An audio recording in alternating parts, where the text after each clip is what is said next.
Kejadian pasal 31 ayat 1-21. Yakub lari meninggalkan Laban. Kedengaranlah kepada Yakub anak-anak Laban berkata demikian, Yakub telah mengambil segala harta milik ayah kita, dan dari harta itulah ia membangun segala kekayaannya. Lagi kelihatan kepada Yakub dari muka Laban bahwa Laban tidak lagi seperti yang sudah-sudah kepadanya. Lalu berfirmanlah Tuhan kepada Yakub, pulanglah ke negeri nenek moyangmu dan kepada kaummu, dan aku akan menyertai engkau. Sesudah itu Yakub menyuruh memanggil Rahel dan Lea untuk datang ke padang, ke tempat kambing dombanya. Lalu ia berkata kepada mereka, telah kulihat dari muka ayahmu bahwa ia tidak lagi seperti yang sudah-sudah kepadaku, tetapi Allah ayahku menyertai aku. Juga kamu sendiri tahu bahwa aku telah bekerja sekuat-kuatku pada ayahmu. Tetapi ayahmu telah berlaku curang kepadaku dan telah 10 kali mengubah upahku, tetapi Allah tidak membiarkan dia berbuat jahat kepadaku. Apabila ia berkata, yang berbintik-bintiklah akan menjadi upahmu, maka segala kambing domba itu beroleh anak yang berbintik-bintik. Dan apabila ia berkata, yang bercoreng-corenglah akan menjadi upahmu, maka segala kambing domba itu beroleh anak yang bercoreng-coreng. Demikianlah Allah mengambil ternak ayahmu dan memberikannya kepadaku.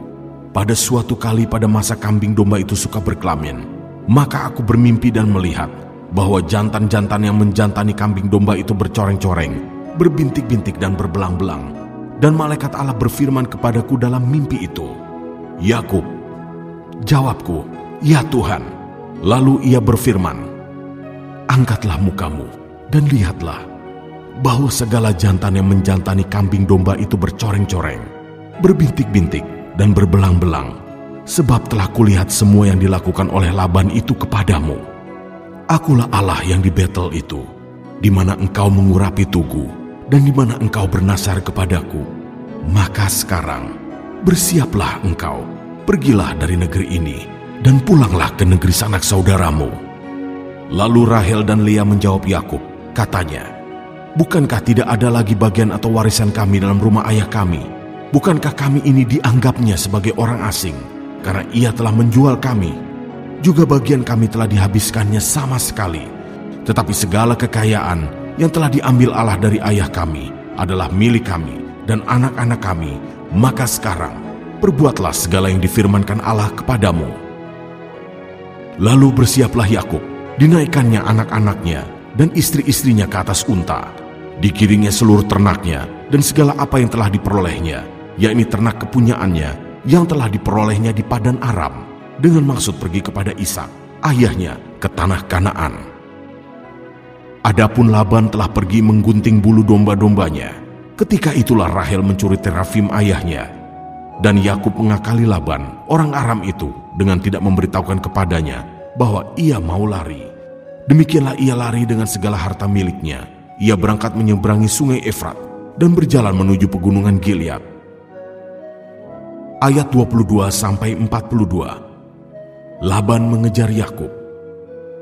Ketika pada hari ketiga dikabarkan kepada Laban bahwa Yakub telah lari, dibawanyalah sanak saudaranya bersama-sama. Dikejarnya Yakub 7 hari perjalanan jauhnya, lalu ia dapat menyusulnya di pegunungan Gilead. Pada waktu malam datanglah Allah dalam suatu mimpi kepada Laban, orang Aram itu, serta berfirman kepadanya, jagalah baik-baik, supaya engkau jangan mengatai Yakub dengan sepatah kata pun. Ketika Laban sampai kepada Yakub, Yakub telah memasang kemahnya di pegunungan. Juga Laban dengan sanak saudaranya telah memasang kemahnya di pegunungan Gilead. Berkatalah Laban kepada Yakub, apakah yang kau perbuat ini? Maka engkau mengakali aku dan mengangkut anak-anakku perempuan sebagai orang tawanan. Mengapa engkau lari diam-diam dan mengakali aku? Mengapa engkau tidak memberitahu kepadaku, supaya aku menghantarkan engkau dengan sukacita dan nyanyian dengan rebana dan kecapi? Lagi pula engkau tidak memberikan aku kesempatan untuk mencium cucu-cucuku laki-laki dan anak-anakku perempuan. Memang bodoh perbuatanmu itu. Aku ini berkuasa untuk berbuat jahat kepadamu. Tetapi Allah ayahmu telah berfirman kepadaku tadi malam, jagalah baik-baik, jangan engkau mengatai Yakub dengan sepatah kata pun. Maka sekarang, kalau memang engkau harus pergi, semata-mata karena sangat rindu ke rumah ayahmu, mengapa engkau mencuri dewa-dewaku? Lalu Yakub menjawab Laban, aku takut, karena pikirku, jangan-jangan engkau merampas anak-anakmu itu daripadaku. Tetapi pada siapa engkau menemui dewa-dewamu itu, janganlah ia hidup lagi. Periksalah di depan saudara-saudara kita segala barang yang ada padaku, dan ambillah barangmu, sebab Yakub tidak tahu bahwa Rahel yang mencuri terafim itu." Lalu masuklah Laban ke dalam kemah Yakub, dan ke dalam kemah Lea, dan ke dalam kemah kedua budak perempuan itu. Tetapi terafim itu tidak ditemuinya. Setelah keluar dari kemah Lea, ia masuk ke dalam kemah Rahel. Tetapi Rahel telah mengambil terafim itu, dan memasukkannya ke dalam pelana untanya, dan duduk di atasnya. Laban menggeledah seluruh kemah itu, tetapi terafim itu tidak ditemuinya. Lalu kata Rahel kepada ayahnya, "Janganlah bapak marah, karena aku tidak dapat bangun berdiri di depanmu, sebab aku sedang haid." Dan Laban mencari dengan teliti, tetapi ia tidak menemui terafim itu. Lalu hati Yakub panas, dan ia bertengkar dengan Laban. Ia berkata kepada Laban, "Apakah kesalahanku? Apakah dosaku? Maka engkau memburu aku sehebat itu. Engkau telah menggeledah segala barangku. Sekarang apakah yang kau temui dari segala barang rumahmu? Letakkanlah di sini di depan saudara-saudaraku dan saudara-saudaramu, supaya mereka mengadili antara kita berdua. Selama 20 tahun ini aku bersama-sama dengan engkau. Domba dan kambing betinamu tidak pernah keguguran, dan jantan dari kambing dombamu tidak pernah kumakan. Yang diterkam oleh binatang buas tidak pernah kubawa kepadamu. Aku sendiri yang menggantinya. Yang dicuri orang, baik waktu siang, baik waktu malam, selalu engkau tuntut daripadaku. Aku dimakan panas hari waktu siang dan kedinginan waktu malam, dan mataku jauh daripada tertidur.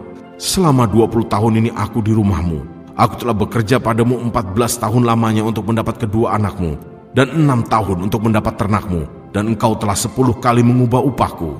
Seandainya Allah ayahku, Allah Abraham, dan yang disegani oleh Ishak tidak menyertai aku, tentulah engkau sekarang membiarkan aku pergi dengan tangan hampa. Tetapi kesengsaraanku dan jeripayahku telah diperhatikan Allah, dan ia telah menjatuhkan putusan tadi malam." Ayat 43 sampai 55. Perjanjian antara Yakub dan Laban. Lalu Laban menjawab Yakub, "Perempuan-perempuan ini anakku, dan anak-anak lelaki ini cucuku, dan ternak ini ternakku, bahkan segala yang kau lihat di sini adalah milikku. Jadi apakah yang dapat kuperbuat sekarang kepada anak-anakku ini, atau kepada anak-anak yang dilahirkan mereka? Maka sekarang, marilah kita mengikat perjanjian, aku dan engkau, supaya itu menjadi kesaksian antara aku dan engkau." Kemudian Yakub mengambil sebuah batu, dan didirikannya menjadi tugu. Selanjutnya berkatalah Yakub kepada sanak saudaranya, "Kumpulkanlah batu." Maka mereka mengambil batu dan membuat timbunan, lalu makanlah mereka di sana di dekat timbunan itu. Laban menamai timbunan batu itu Yegar Sahaduta, tetapi Yakub menamainya Galet. Lalu kata Laban, "Timbunan batu inilah pada hari ini menjadi kesaksian antara aku dan engkau." Itulah sebabnya timbunan itu dinamainya Galet dan juga Mispa, sebab katanya, "Tuhan kiranya berjaga-jaga antara aku dan engkau apabila kita berjauhan. Jika engkau mengaibkan anak-anakku, dan jika engkau mengambil istri lain di samping anak-anakku itu, ingatlah, walaupun tidak ada orang dekat kita, Allah juga yang menjadi saksi antara aku dan engkau."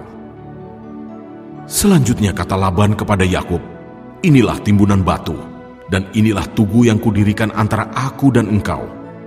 Timbunan batu dan tugu inilah menjadi kesaksian, bahwa aku tidak akan melewati timbunan batu ini mendapatkan engkau, dan bahwa engkau pun tidak akan melewati timbunan batu dan tugu ini mendapatkan aku, dengan berniat jahat. Allah Abraham dan Allah Nahor, Allah ayah mereka, kiranya menjadi hakim antara kita." Lalu Yakub bersumpah demi yang disegani oleh Ishak, ayahnya. Dan Yakub mempersembahkan korban sembelihan di gunung itu. Ia mengundang makan sanak saudaranya, lalu mereka makan serta bermalam di gunung itu. Keesokan harinya pagi-pagi, Laban mencium cucu-cucunya dan anak-anaknya serta memberkati mereka. Kemudian pulanglah Laban kembali ke tempat tinggalnya.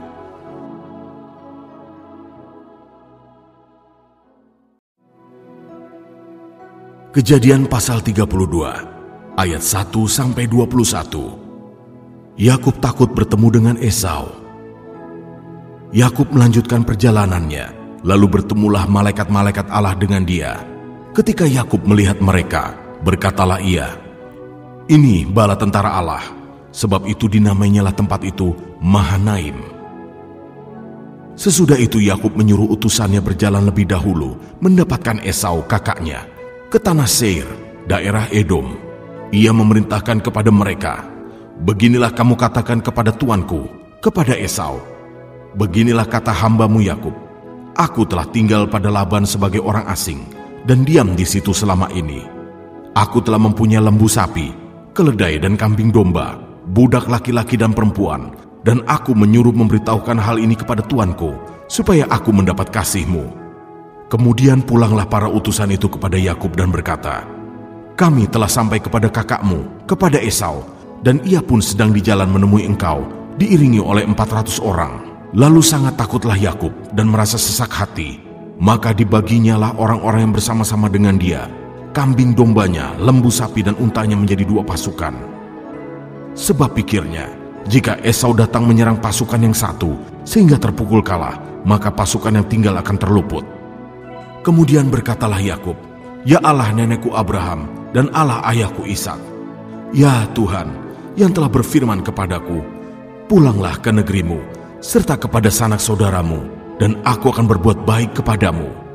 Sekali-kali aku tidak layak untuk menerima segala kasih dan kesetiaan yang engkau tunjukkan kepada hambamu ini, sebab aku membawa hanya tongkatku ini waktu aku menyeberangi sungai Yordan ini, tetapi sekarang telah menjadi 2 pasukan.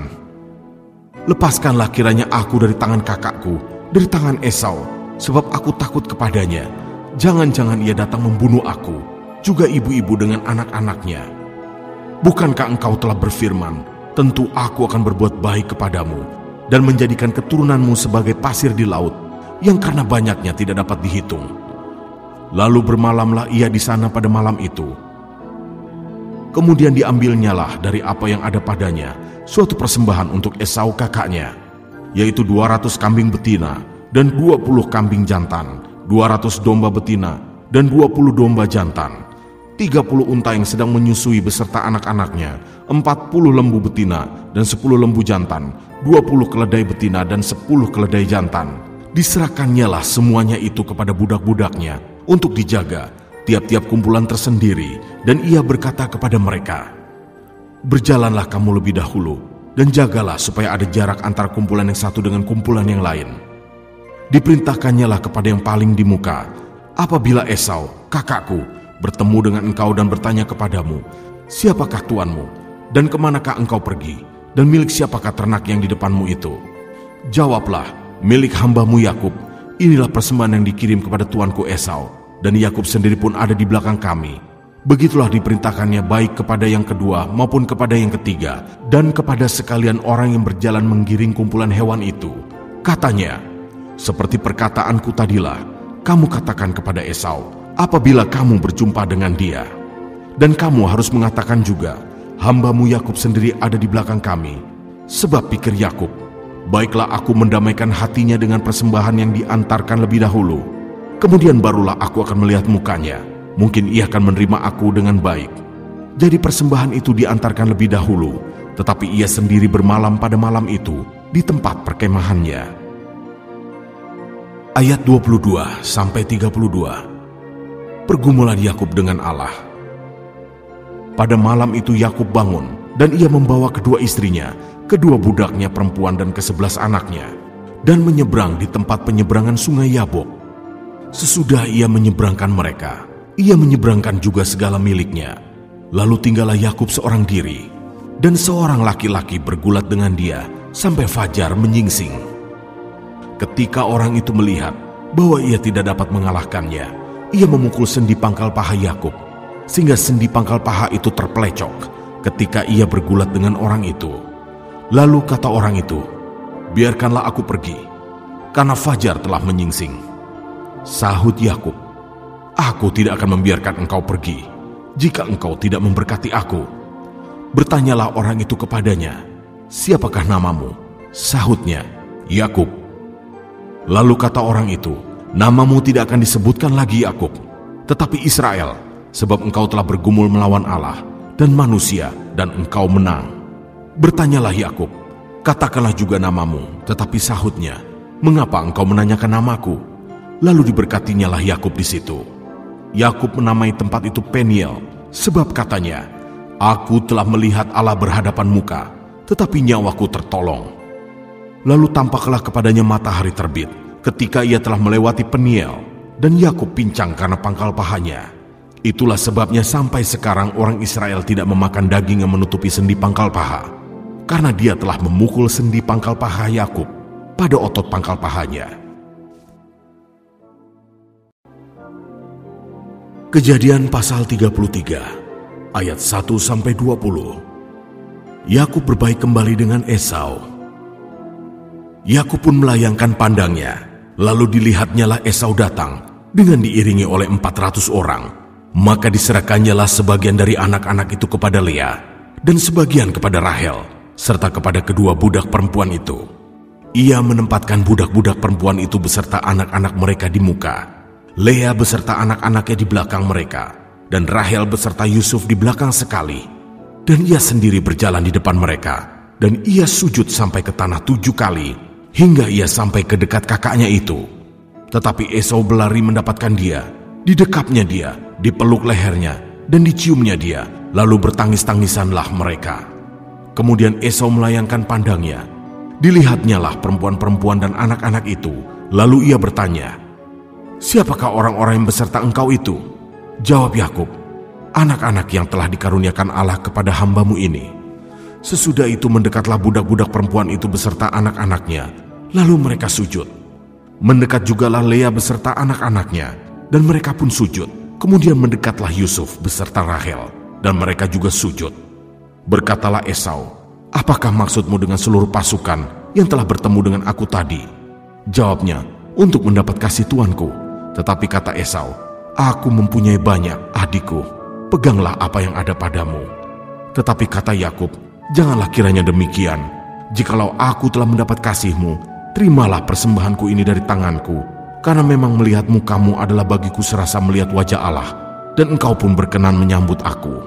Terimalah kiranya pemberian tanda salamku ini, yang telah kubawa kepadamu, sebab Allah telah memberi karunia kepadaku, dan aku pun mempunyai segala-galanya." Lalu dibujuk-bujuknyalah Esau, sehingga diterimanya.